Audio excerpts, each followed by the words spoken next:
At the time when Amraphel was king of Shinar, Arioch king of Elazar, Kedorlaomer king of Elam, and Tidal king of Goim. These kings went to war against Bera king of Sodom, Bisa king of Gomorrah, Sinab king of Admah, Semember king of Zeboim, and the king of Bela, that is Zoar. All these latter kings joined forces in the valley of Siddim, that is the Dead Sea Valley. For 12 years they have been subject to Kedorlaomer, but in the 13th year they rebelled.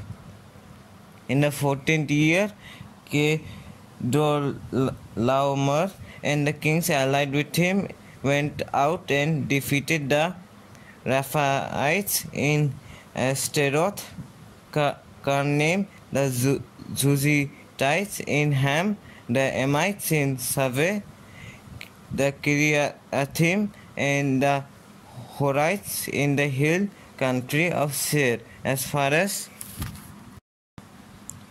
El Paran, near the desert. Then they turned back and went to Mizpah, that is Kadesh, and they conquered the whole territory of the Amalekites, as well as the Amorites who were living in Hazezon Tamar. Then the king of Sodom, the king of Gomorrah, the king of Admah, the king of Zeboim, and the king of Bela, that is Zoar, marched out and drew up their battle lines in the valley of Siddim against Kedorlaomer, king of Elam, Tidal, king of Goim, Amraphel, king of Shinar, and Arioch, king of Elazar, 4 kings against 5. Now the valley of Siddim was full of tar pits. When the kings of Sodom and Gomorrah fled, some of their men fell into them, and the rest fled to the hills. The 4 kings seized all the goods of Sodom and Gomorrah and all their food, and they went away.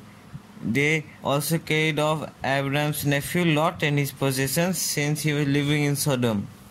The man who had escaped came and reported this to Abram the Hebrew. Now Abram was living near the great trees of Mamre the Amorite, a brother of Eshcol and Aner, all of whom were allied with Abram. When Abram heard that his relative had been taken captive, he called out the 318 men born in his household and went in pursuit as far as Dan. During the night, Abram divided his men to attack them, and he routed them, pursuing them as far as Hobah, north of Damascus. He recovered all the goods and brought back his relative Lot and his possessions, together with the women and other people.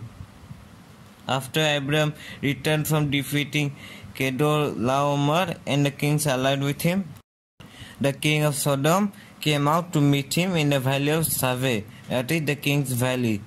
The Melchizedek, king of Salem, brought out bread and wine. He was priest of God Most High, and he blessed Abram, saying, Blessed be Abram by God Most High, creator of heaven and earth, and praised to be God Most High, who delivered your enemy into your hands.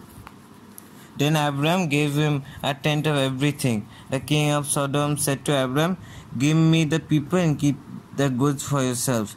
But Abram said to the king of Sodom, With raised hand I have sworn an oath to the Lord, God Most High, creator of heaven and earth, that I accept nothing belonging to you, not even a thread or a thong of a sandal, so that you will never be able to say, I made Abram rich. I accept nothing but what my men have eaten, and said that belongs to my men who went with me. To Aner, Eshcol, and Mamre, let them have their say. After this, the word of the Lord came to Abram in a vision. Do not be afraid, Abram. I am your shield, your very great reward. But Abram said, Sovereign Lord, what can you give me, since I remain childless, and the one who will inherit my estate is Eliezer of Damascus? And Abram said, You have given me no children, so a servant in my household will be my heir. Then the word of the Lord came to him. This man will not be your heir, but a son coming from your own body will be your heir. He took him outside and said, Look up at the heavens and count the stars. If indeed you can count them, then he said to him, So shall be your offspring be. Abraham believed the Lord, and he credited it to him as righteousness. He also said to him, I am the Lord, who brought you out of Ur of the Chaldeans to give you this land to take possession of it. But Abraham said, Sovereign Lord, how can I know that I will gain possession of it? So the Lord said to him, Bring me a heifer, a goat, a ram, each 3 years old, along with a dove and a young pigeon. Abraham brought all these things to him, cut them in two, and arranged the halves opposite to each other. The birds, however, he did not cut in half. Then the birds of prey came down on their carcasses, but Adam drove them away. As the sun was setting, Abraham fell into a deep sleep, and a thick and dreadful darkness came over him. Then the Lord said to him, Know for certain that for 400 years your descendants will be strangers in a country not their own, and that they will be enslaved and mistreated there. But I will punish the nation they serve as slaves, and afterwards they will come out with great possessions. You, however, will go to your ancestors in peace and be buried at a good old age. In the 4th generation, your descendants will come back here, for the sin of the Amorites has not yet reached its full measure.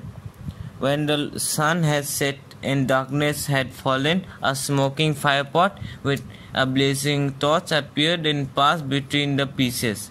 On that day the Lord made a covenant with Abraham and said, To your descendants I give this land, from the Wadi of Egypt to the great river, the Euphrates, the land of the Canaanites, the Kenizzites, Cadmonites, Hittites, Perizzites, Rephaites, Amorites, Canaanites, Girgashites, and Jebusites. Now Sarai, Abraham's wife, had borne him no children, but she had an Egyptian servant named Hagar.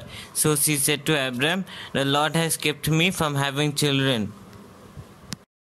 Go, sleep with my servant. Perhaps I can build a family through her. Abraham agreed to what Sarai said. So after Abraham had been living in Canaan 10 years, Sarai, his wife, took her Egyptian servant Hagar and gave her to her husband to be his wife. He slept with Hagar and she conceived.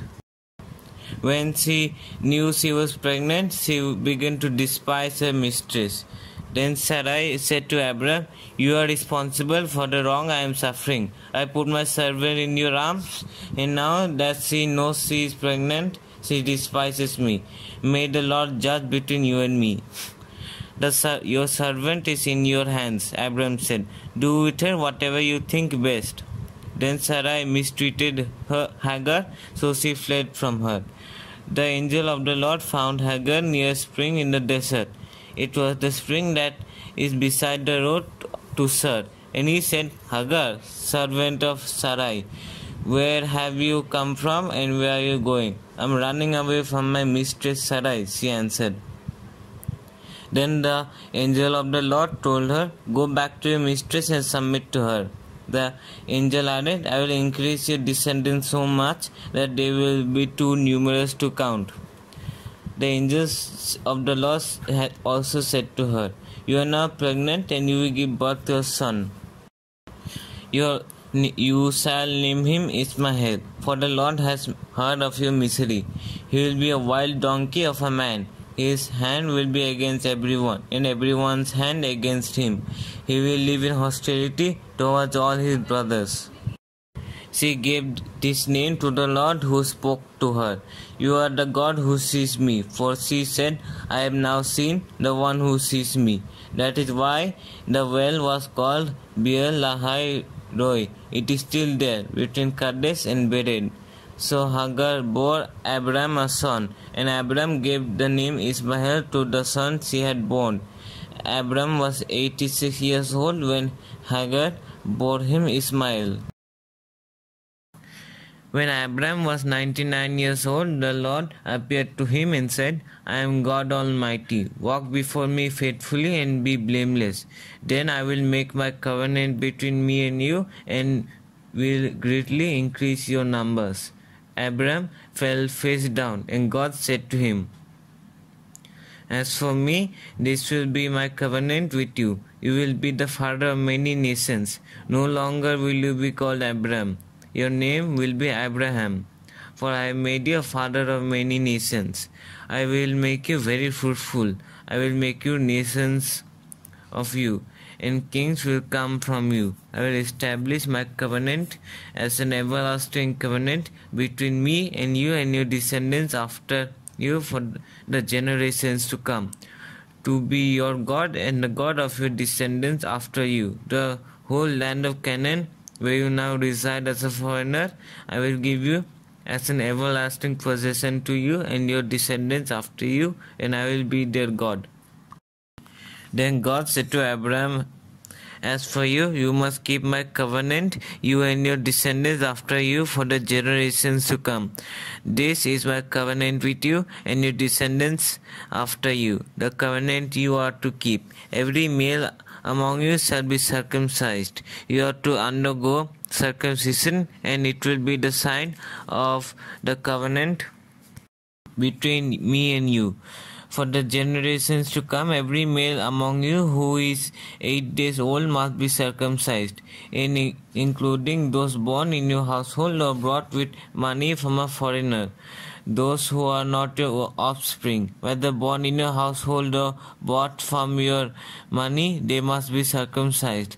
My covenant in your flesh is to be an everlasting covenant. Any uncircumcised male who has not been circumcised in the flesh will be cut off from his people. He has broken my covenant. God also said to Abraham, As for Sarai, your wife, you will no longer call her Sarai. Her name will be Sarah. I will bless her and will surely give you a son by her. I will bless her so that she will be the mother of nations. Kings of peoples will come from her.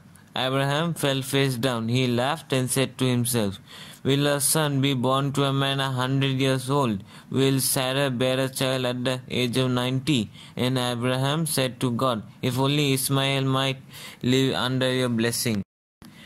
Then God said, Yes, but your wife Sarah will bear you a son, and you will call him Isaac. I will establish my covenant with him as an everlasting covenant for his descendants after him. And as for Ismail, I have heard you. I will surely bless him. I will make him fruitful and will greatly increase his numbers. He will be the father of 12 rulers. I will make him into a great nation. But my covenant I will establish with Isaac, whose Sarah will bear to you by this time next year. When he had finished speaking with Abraham, God went up from him. On that very day, Abraham took his son Ismail and all those born in his household or bought with his money, every male in his household, and circumcised them, as God told him. Abraham was 99 years old when he was circumcised, and his son Ismail was 13. Abraham and his son Ismail were both circumcised on the same day. And every male in Abraham's household, including those born in a household or brought from a foreigner, was circumcised with him.